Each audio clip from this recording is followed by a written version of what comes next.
ओम नमो भगवते वासुदेवाय नमः। आइए दर्शकों सुनते हैं बृहस्पतिवार की व्रत कथा। भारतवर्ष में एक प्रतापी और दानी राजा राज्य करता था। वह नित्य गरीबों और ब्राह्मणों की सहायता करता था। यह बात उसकी रानी को अच्छी नहीं लगती थी।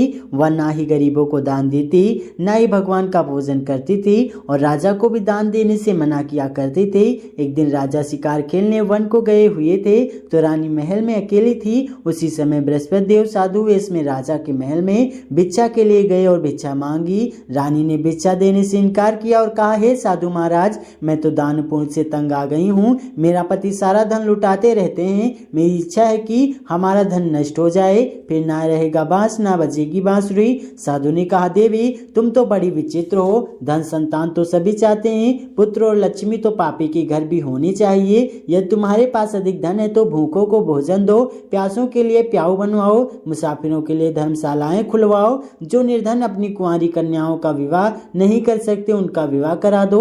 ऐसे और कई काम हैं जिनके करने से तुम्हारा यश लोक परलोक में फैलेगा। परंतु रानी पर उपदेश का कोई प्रभाव ना पड़ा। वह बोली, महाराज आप मुझे कुछ न समझाएं, मैं ऐसा धन नहीं चाहती जो हर जगह बांटती फिरूं। साधु ने उत्तर दिया, यदि तुम्हारी ऐसी इच्छा है तो तथास्तु। तुम ऐसा करना कि बृहस्पतिवार को घर लीप कर पीली मिट्टी से अपना सिर धोकर स्नान करना, भट्टी चढ़ाकर कपड़े धोना। ऐसा करने से आपका सारा धन नष्ट हो जाएगा। इतना कहकर वह साधु महाराज वहां से आलोक हो गए। साधु के अनुसार कही बातों को पूरा करते हुए रानी को केवल 3 बृहस्पतिवार ही हुए थे कि उसकी समस्त धन संपत्ति नष्ट हो गई। भोजन के लिए राजा का सब परिवार तरसने लगा। तब एक दिन राजा ने रानी से बोला कि हे रानी, तुम यही रहो, मैं दूसरे देश को जाता हूँ, क्योंकि यहाँ पर सभी लोग मुझे जानते हैं, इसलिए मैं कोई छोटा कार्य नहीं कर सकता। ऐसा कहकर राजा प्रदेश चला गया। वहाँ वह जंगल से लकड़ी काट कर लाता और शहर में बेचता। इस तरह वह अपना जीवन व्यतीत करने लगा। इधर राजा के प्रदेश जाते ही रानी और दासी दुखी रहने लगी। एक बार जब रानी और दासी को 7 दिन तक बिना भोजन के रहना पड़ा तो रानी ने अपनी दासी से कहा, हे दासी, पास ही के नगर में मेरी बहन रहती है, वह बड़ी धनवान है, तू उसके पास जा और कुछ ले आ ताकि थोड़ी बहुत गुजर बसर हो जाए। दासी रानी की बहन के पास गई। उस दिन गुरुवार था और रानी की बहन उस समय बृहस्पतिवार व्रत कथा सुन रही थी। दासी ने रानी का बहन को अपनी रानी का संदेश दिया, लेकिन रानी की बड़ी बहन ने कोई उत्तर नहीं दिया। जब दासी को रानी की बहन से कोई उत्तर नहीं मिला तो वह बहुत दुखी हुई और उसे क्रोध भी आया। दासी ने वापस आकर रानी को सारी बात बता दी। सुनकर रानी ने अपने भाग्य को कोसा। उधर रानी की बहन ने सोचा कि मेरी बहन की दासी आई थी परंतु उससे नहीं बोली, इससे वह बहुत दुखी हुई होगी। कथा सुनकर और पूजन समाप्त करके वह अपनी बहन के घर गई और कहने लगी, हे बहन, मैं बृहस्पतिवार का व्रत कर रही थी, तुम्हारी दासी मेरे घर आई थी, परंतु जब तक कथा होती है तब तक ना उठते हैं और ना ही बोलते हैं, इसलिए मैं नहीं बोली। कहो दासी क्यों गई थी? रानी बोली, बहन तुमसे क्या छिपाऊं, हमारे घर में खाने तक को अनाज नहीं था। ऐसा कहते कहते रानी की आंखें भर गई। उसने दासी समेत पिछले 7 दिनों से भूखे रहने तक की बात अपनी बहन को विस्तार पूर्वक सुना दी।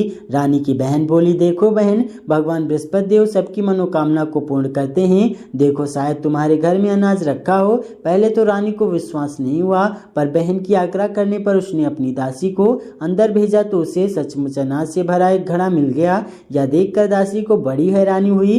दासी रानी से कहने लगी, हे रानी, जब हमको भोजन नहीं मिलता तो हम व्रत ही तो करते हैं, इसलिए क्यों ना इसे व्रत और कथा की विधि पूछ ली जाए ताकि हम भी व्रत कर सकें। तब रानी ने अपनी बहन से बृहस्पतिवार व्रत के बारे में पूछा। उसकी बहन ने बताया, बृहस्पतिवार के व्रत में चने की दाल और मुनक्का से विष्णु भगवान का केले की जड़ में पूजन करें तथा दीपक जलाएं। व्रत कथा सुने और पीला भोजन ही करें, इससे बृहस्पति देव प्रसन्न होते हैं। व्रत और पूजन विधि बताकर रानी की बहन अपने घर को लौट गई। 7 दिन के बाद जब गुरुवार आया तो रानी और दासी ने व्रत रखा। गुड़साल में जाकर चना और गुड़ लेकर आई, फिर उसे केले की जड़ तथा विष्णु भगवान का पूजन किया। अब पीला भोजन कहाँ से आए, इस बात को लेकर दोनों बहुत दुखी थे। चूंकि उन्होंने व्रत रखा था इसलिए बृहस्पति देव उनसे प्रसन्न थे, इसलिए वे एक साधारण व्यक्ति का रूप धारण कर 2 थालों में सुंदर पीला भोजन दासी को दे गए। भोजन पाकर दासी प्रसन्न हुई और फिर रानी के साथ मिलकर भोजन ग्रहण किया। उसके बाद वे सभी गुरुवार को व्रत और पूजन करने लगे। बृहस्पति भगवान की कृपा से उनके पास फिर से धन संपत्ति आ गई, परंतु रानी फिर से पहले की तरह आलस्य करने लगी।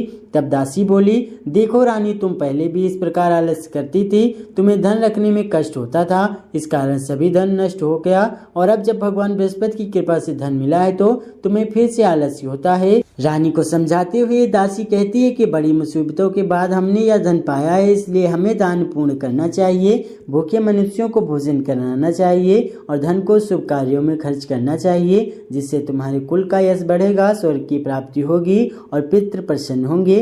दासी की बात सुनकर रानी अपना धन शुभ कार्यों में खर्च करने लगी, जिससे पूरे नगर में उसका यश फैलने लगा। बृहस्पतिवार व्रत कथा के बाद श्रद्धा के साथ आरती की जानी चाहिए, इसके बाद प्रसाद बांटकर उसे ग्रहण करना चाहिए।